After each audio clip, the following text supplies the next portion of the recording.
As regards the terrorists, yes, I'm happy that the villagers themselves said they saw terrorists that died as a result of the strike. Yeah. In fact, Riley Moore, the lawmaker in America, was one of those that said, oh, we got a good report from the strike that it did affect them. The villagers are happy, they're feeling relieved. So for all of those that first argued in the first place, that why would they strike Sokoto? It's supposed to be Boronu, that argument nullified. For people like Sheikh Gumi with all of his incendiary comments, hope he understands that we need to be able to fight terrorism. Residents of Masalachi in Tangaza local government area in Sokoto state say they saw terrorists fleeing neighboring forests after the Christmas Day strikes by the United States military. The residents who confirmed that several of the terrorists were killed by the strikes on Kawuri, Kamdam and Malgam and their hideouts destroyed are calling for more presence of security forces to wipe out the terrorists from their enclaves. Arise News crew visited communities in Tangaza to give an update on the impact of the strikes and mood of the community. Let's take a look. This is Gidan Madi, the headquarters of Tangaza local government area. And behind me is Ruawuri. It is an international road that leads to Sahel countries like Niger, Burkina Faso and Mali. Now, while it opens up business opportunities for Nigerians and other West Africans, its boundaries have become a haven for Lakurawa terrorists who often attack neighboring communities. Ruawuri is a long and lonely road cutting through communities in Tangaza, Sokoto North Senatorial District. The local government area houses border communities to Sahelian countries and since 2020 have come under intense attack by the Lakurawa sect. They are a terrorist group strongly linked to ISIS and other terror groups in the Sahel. It is to eliminate these terrorists that the United States fired several missiles at Tangaza on Christmas Day. These exclusive drone images taken after the strike show the terrorist valley hideouts in Kawuri, Kandam and Malgam. Both communities have been cordoned by security operatives who are presently undertaking clearance operations within the vicinity, particularly to guard against unexploded missiles and blasts of improvised explosive devices planted by the terrorists. These residents of Masalachi, neighbors to Kawuri and Malgam, relieved their experiences of the Christmas night strikes. They confirmed the deaths of several terrorists and say no innocent resident was killed. We had a loud sound 3 times that shocked the foundation of our houses, and later we saw fire. It was later we realized that the fire was in Lakurawa terrorist base in Kahuri. Honestly, this is a welcome development. While the number of terrorists eliminated cannot be ascertained at the moment, residents say many of the Lakurawa terrorists were seen fleeing on motorcycles. I'm very happy about the U.S. government. Like most of our people in this community, this strike has sent panic into the Lakurawa camp, as our neighboring communities confirmed to us that they have seen the remnant of the Lakurawa terrorists fleeing their base in Kawuri, Kandam and Malgam, where they have dug a well and have as a permanent camp.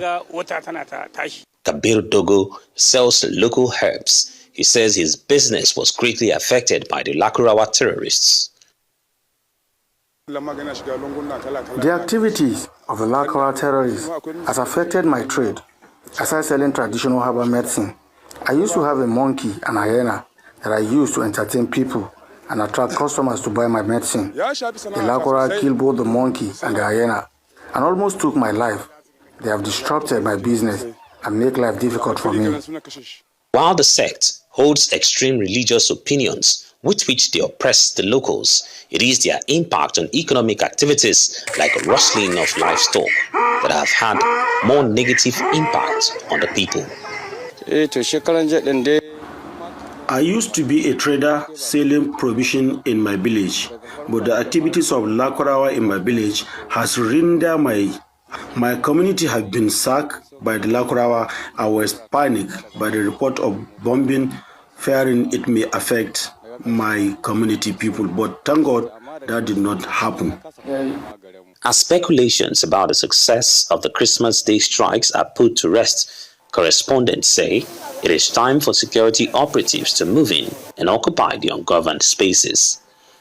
Rufai, this one in a mix of politics, insecurity news, and of course the economy, with starting off with the Minister of Finance and Coordinating Minister of Economy talking about how the attack against the fight against terrorism should not affect investor confidence negatively. And then of course that report brought to us by Ferdinand, who's now gone on ground to see what's happening, interviewing a few of the locals. Your take on some of these stories this week? So a couple of things. Yes, it's right. Wale Adu sound on the right note by telling global investors that, yeah, we're fighting terrorism, which is just only the case to tell them. And that's what is happening.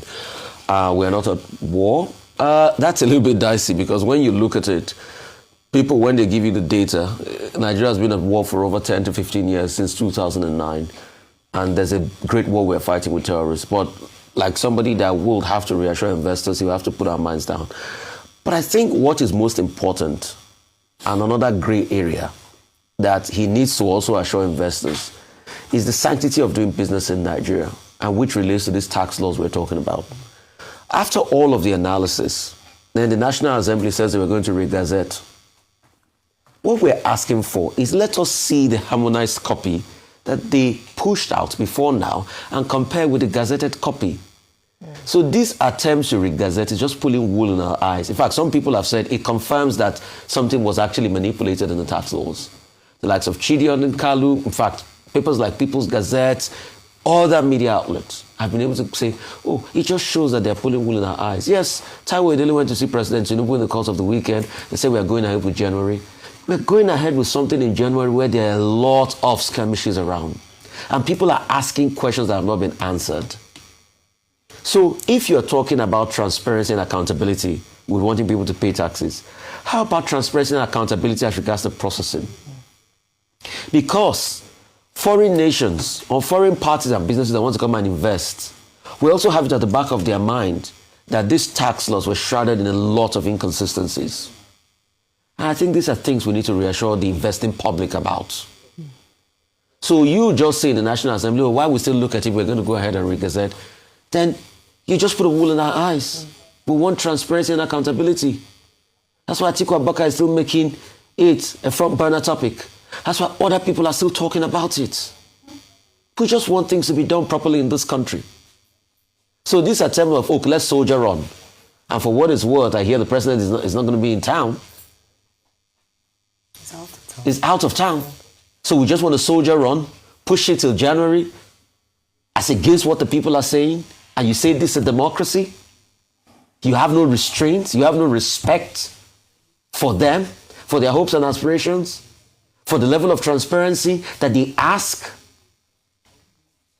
If you do it, you might be able to bamboozle your way. But these are the things that dampens the integrity of any government. And with all of these processes, the integrity is highly dampened. I mean, it's not today we've made corrections to the tax laws. We did it in the Finance Act, but we didn't get all of this brouhaha. The Finance Act in 2020 actually did review some of the caps in the tax laws. All we're just saying is that there should be a level of integrity, and that is what is missing here. As regards to terrorists, yes, I'm happy. And the villagers themselves said they saw terrorists that died as a result of the strike. Yeah. In fact, Riley Moore, the lawmaker in America, was one of those that said, oh, we got a good report from the strike that it did affect them. The villagers are happy, they're feeling relieved. So for all of those that first argued in the first place, that why would they strike Sokoto? It's supposed to be Boronu, that argument nullified. For people like Sheikh Gumi with all of his incendiary comments, hope he understands that we need to be able to fight terrorism. And if we don't fight terrorism, Nigeria won't be free. So with all of his comments that he will have rather we have Turkey do the work by calling the American terrorists and saying, no, we don't want unholy hands to come. For good measure, if I can extrapolate this talk about unholy hands, Turkey too has skirmishes going on. And it's not all huru for them. What we are saying is, how can we stop this insecurity ravaging our country, causing destruction of lives and property? I think that should be the priority. And for all of those that are telling their dards that, oh, it's against us. No, It's because we want results. And I'm sure they can watch this video done by Ferdinand that the villagers are actually happy for it. So we must be careful in phrasing this narrative. As for Tangaza residents saying that there were killings, now in any form of military action, you must expect collateral damage. You must expect that there will be, casualties.